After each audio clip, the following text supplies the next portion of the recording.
সামুদ জাতির নাম শুনেছেন? তাদের কাছে আল্লাহ তাআলা একজন নবী পাঠিয়েছিলেন, নাম হচ্ছে সালেহ আলাইহিস সালাম। আল্লাহ নবী সালেহ আলাইহিস সালাম, তিনি তাদেরকে দাওয়াত দিলেন যে হে আমার জাতিগোষ্ঠীর লোকেরা, এক আল্লাহর ইবাদত করো। তারা অবাধ্য হলো। তিনি সত্যের পথে আহ্বান করলেন, তারা এই কথা শুনলো না। একটার পর একটা আল্লাহর পায়গাম আসে, তারা অবাধ্য হয়, তারা আল্লাহ তাআলার আদেশকে মানে না। সবশেষে সামুদ গোত্র, তারা আবার খুব শক্তিশালী ছিল।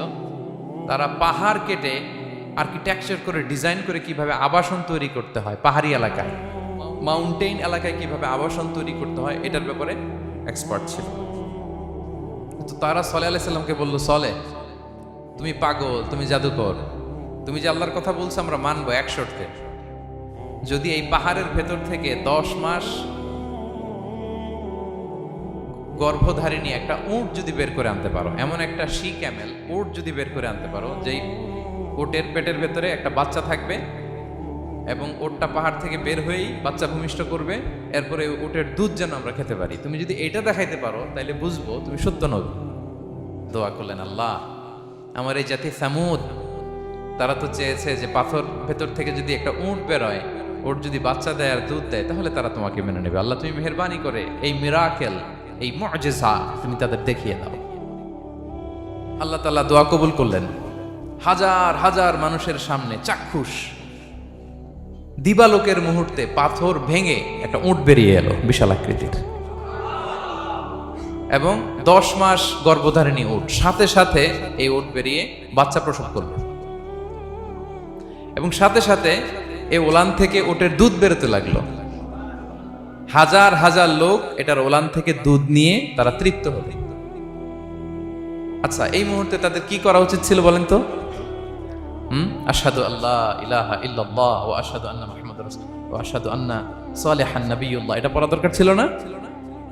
দরকার ছিল। কিন্তু তারা একের পর এক গোয়ার তুমি করতে করতে করতে করতে চাক্ষুষ দিনের বেলা এত বড় একটা মুআজিজা দেখার পরেও তারা অস্বীকার করলো। সাল্লাল্লাহু আলাইহি ওয়াসাল্লাম বললেন, তোমরা তোমাদের ওয়াদা পূরণ করো। তারা বললো, তুমি বড্ড বড় জাদুকর, তুমি যেন তেন জাদুকর না, তুমি পাহাড়ের ভেতরে জাদু ঢুকাই ফেলছো। কি মনে হয় তারা লিমিট ক্রস করে ফেলছে না? এবার ক্রস করছে না? তারা সীমা লঙ্ঘন করে ফেলেছে। দে ক্রসড দেয়ার লিমিট। এবার তো আর ছাড় দেওয়া যায় না, কারণ আমি আপনাদের বলেছি শুরুতে যে আল্লাহ সব সময় ধরে না, কিন্তু যখন ধরে ছাড়ে না। আযাব চলে আসলো। কি আযাব? আর্থকোয়েক, রাজফা, পুরো ভূখণ্ড কেঁপে উঠলো। কেঁপে ওঠার সাথে সাথে সব মাটিতে পড়ে গেল। 2 নাম্বার আসলো সাউন্ড ওয়েভ, শব্দ নিনা, প্রচন্ড শব্দ তরঙ্গ। জিবরাইল আলাইহিস সালাম ওই এলাকার উপরে এসে এমন জোরে এক চিৎকার মারলেন, ওই চিৎকারে সামুদ গোত্রের প্রতিটি লোক কানের পর্দা ফেটে মুহূর্তের মধ্যে লাশ হয়ে জমিনে পড়ে রইল। Because they cross their limit. তারা তাদের লিমিট ক্রস করেছে। আর যারা লিমিট ক্রস করে, যারা সীমা লঙ্ঘন করে, তাদেরকে আল্লাহ তাআলা পছন্দ করেন না। আপনারা লূত আলাইহিস সালামের নাম শুনেছেন? উনি আল্লাহর একজন নবী ছিলেন। ওনাকে আল্লাহ তাআলা জর্ডান, বর্তমানে যে জর্ডান দেশ আছে, সেখানে পাঠিয়েছিলেন। একটা কমিউনিটি ছিল, সাদুম কমিউনিটি। ওই সাদুম কমিউনিটিতে তিনি এসেছিলেন। তিনিও দাওয়াত দিলেন, ইয়া কওমি ইবুদুল্লাহ মা লাকুম মিন ইলাহিন গায়রুহু, হে আমার কওমের লোকেরা, আল্লাহর ইবাদত করো, আল্লাহকে মেনে নাও। ওরা অস্বীকৃতি জানালো। সত্যের পথে আহ্বান করলেন, অস্বীকৃতি জানালো। ওরা, ওদের পাশ দিয়ে ক্যারাভেন যেত, কাফেলার লোকেরা ডাকাতি করত। ডাকাতির শাস্তির ব্যাপারে তিনি ভয় দেখালেন। তারা নিবৃত হলো না। এমনকি তারা সমলিঙ্গের প্রতি যৌন আকর্ষণ বোধ করতো। নাউযুবিল্লাহ। হোমোসেক্সুয়ালিটি, এখন একটা গ্রুপ আছে দেখবেন যে রংধনু নিয়ে মিষ্টি মিষ্টি কথা শোনায় বিশ্বব্যাপী। তাদের সাইন হচ্ছে রংধনু, রেইনবো। তারা ছেলেতে ছেলেতে বিয়ে, মেয়েতে মেয়েতে বিয়ে, এটাকে প্রমোট করে। নাউযুবিল্লাহ মিন যালিক।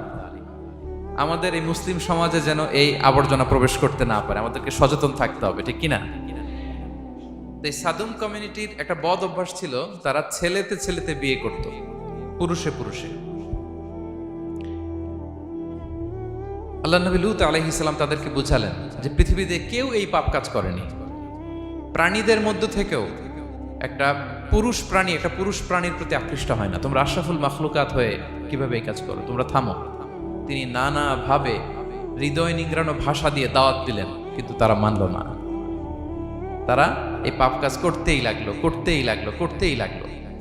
আল্লাহ তাআলা ফেরেশতা পাঠিয়েছিলেন ওনার কাছে পুরুষের আকৃতিতে। তারা এই আল্লাহর পাঠানো ফেরেশতাদের সাথে এই অপকর্ম করার প্ল্যান করেছিল। তারা মনে করেছিল সাধারণ মানুষ, আসলে এগুলো ছিল কি আল্লাহর ফেরেশতা। তো আল্লাহর ফেরেশতার সাথে যেহেতু এরকম পাপ কাজের চিন্তা করেছে, তার মানে দে ক্রস দেয়ার লিমিট। কি বলেন? সীমা লঙ্ঘন করে ফেলছে। আযাব, পানিশমেন্ট তাদের জন্য অবধারিত হয়েছে। আল্লাহ তাআলা শাস্তি দিলেন। কি শাস্তি দিলেন? সিম্পল। জিবরাইল আলাইহিস সালাম এসে পুরো শহরটাকে উল্টায় ফেলে দিলেন। আল জাযাউ মিন জিনসিল আমাল, যে যেরকম পাপ করে তার শাস্তি এরকম। ওরাও স্বাভাবিক মানুষের যে নেচার, এটার উল্টায় ফেলছে। কি বলেন? পুরুষ আকৃষ্ট হবে, সেক্সুয়াল অ্যাট্রাকশন ফিল করবে নারীর প্রতি, নারী পুরুষের প্রতি। এই যে নেচারকে উল্টাইছে না, আল্লাহকে তোদের শহরটারে উল্টাই দিলাম। জিবরাইল আলাইহিস সালাম এসে পুরো সাদুম শহরটাকে আকাশে উঠিয়ে একটা আছাড় মারলেন, আপসাইড ডাউন। উপরের অংশ চলে গেল নিচে, সব মাটির অতল গহ্বরে। ফাজআলনা আলিয়াহা সাফিলাহা ওয়া আমতারনা আলাইহিম মিন সিজারাতিন মিন সিজিলিম মানদুদ। আল্লাহ বললেন, উপরের অংশ নিচে নিয়ে নিলাম, পুরো শহরটারে উল্টে দিলাম, আর পাথর বৃষ্টি বর্ষণ করলাম, সব শেষ। ওই জায়গাটা আজও আছে, ওইটা জর্ডান এবং ইসরায়েলের সীমান্তে। এটাকে এখন বলে মৃত সাগর, আল বাহরুল মাইয়িত আরবিতে, ইংরেজিতে বলে ডেড সি। কি সি? Dead sea. মৃত সাগর কেন? কারণ ওখানে কোনো প্রাণী জন্মায় না। ওই সাগরে কোনো মাছ নাই, কোনো ব্যাঙ নাই, এমনকি কোনো শ্যাওলাও নাই। গজবের জায়গা। লবণের density at least 10 times more than the natural sea. সাধারণ সাগরের পানিতেই তো কত লবণ, আমরা মুখে নিলে রাখতে পারি এত লবণ। ওইটার চেয়ে কমপক্ষে 10 গুণ বেশি লবণাক্ত। গজবের জায়গা, আযাবের জায়গা। এবং আযাব কেন এসেছে? They cross their limit.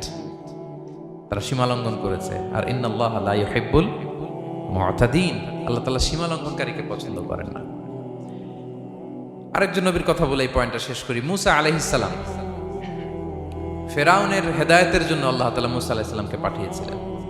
তিনি নানাভাবে তার ভাইকে নিয়ে দাওয়াত দিতে লাগলেন, কিন্তু ফেরাউন এই কথা মানে না। ফেরাউন বলে, তুমি যে নবী, প্রমাণ কি? মুসা আলাইহিস সালাম বলেন, দেখো এই যে আমার হাতে লাঠি। উনি এমন নবী ছিলেন, উনি লাঠি মাটিতে রেখে দিলে ওটা মুহূর্তে সাপ হয়ে যেত। তো মাটিতে তিনি লাঠি রাখলেন, এটা মুহূর্তে সাপ হয়ে গেল, যে এই যে আমি নবী। মানে না, বললেন আরো কিছু দেখো। তো মুসা আলাইহিস সালাম বগলের এখান থেকে হাত উঁচু করলে নূরের ঝলকানি হাতের মধ্যে দেখা যেত। উনি নূরের ঝলকানি দেখালেন, এরপরও মানে না।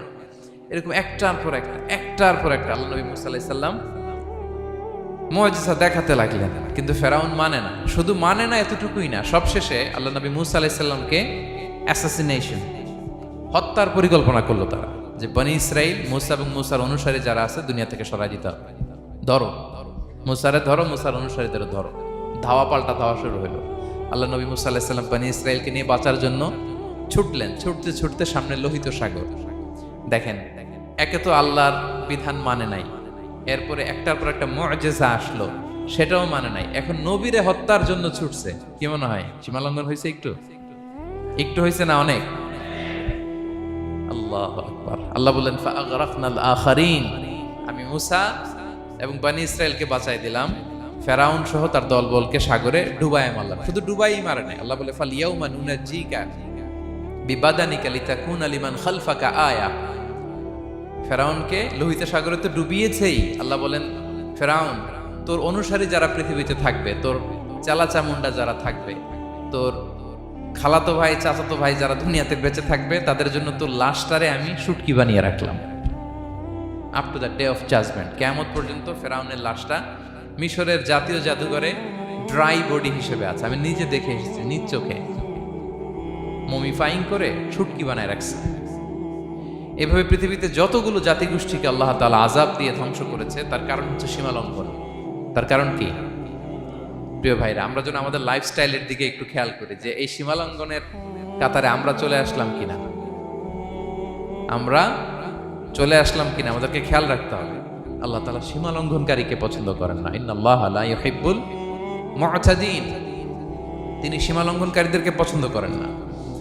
এমনকি রাসূলুল্লাহ সাল্লাল্লাহু আলাইহি ওয়াসাল্লামের বায়োগ্রাফি যদি আমরা খেয়াল করি, আমরা দেখব যে তিনি যখন যুদ্ধের জন্য অভিযান পরিচালনা করতেন, দল পাঠাতেন, সেনাবাহিনী পাঠাতেন, তখন তাদেরকে বলতেন, খবরদার যুদ্ধের ময়দানে সীমালঙ্ঘন করো না, সীমালঙ্ঘন করো না, খবরদার। যুদ্ধে যদি কেউ হেরে যায়, বন্দীদের সাথে খারাপ আচরণ করো না। ওরা হেরে গেছে বন্দী, আপনি চাইলে তার কান কেটে দিতে পারবেন, নাক কেটে দিতে পারবেন, আকৃতি বিকৃতি করতে পারবেন না। বিষ্ণু ইসলাম বলেন, খবরদার সীমালঙ্ঘন করো না। যেখানে যুদ্ধে গিয়েছো ওই এলাকার শিশুদেরকে মেরো না, ওই এলাকার নারীদেরকে মেরো না, ওই এলাকার পাদ্রীদের গায়ে হাত তোলো না। সন্ন্যাসীতে যারা ইবাদত করে ওদের তো দোষ নাই, সিভিলিয়ান নাগরিক, তাদের গায়ে হাত তোলো না, খবরদার। গবাদি পশুর গায়ে হাত তুলবে না, এগ্রিকালচারাল প্রোডাক্ট জ্বালিয়ে দিও না। সুবহানাল্লাহি বিহামদিহি। কি রহমতের নবী ছিলেন। সীমা লঙ্ঘন যেন না করে বিষ্ণু ইসলাম অভিযান প্রেরণের আগে তিনি স্পষ্ট বলে দিতেন, খবরদার কেউ সীমা লঙ্ঘন করবে না। যারা তোমাদের বিরুদ্ধে অস্ত্র তুলেনি তাদের বিরুদ্ধে অস্ত্র তোলা যাবে না, কারণ ইন্নাল্লাহা লা ইউহিব্বুল মু'তাদিন, আল্লাহ তাআলা সীমা লঙ্ঘনকে পছন্দ করেন না।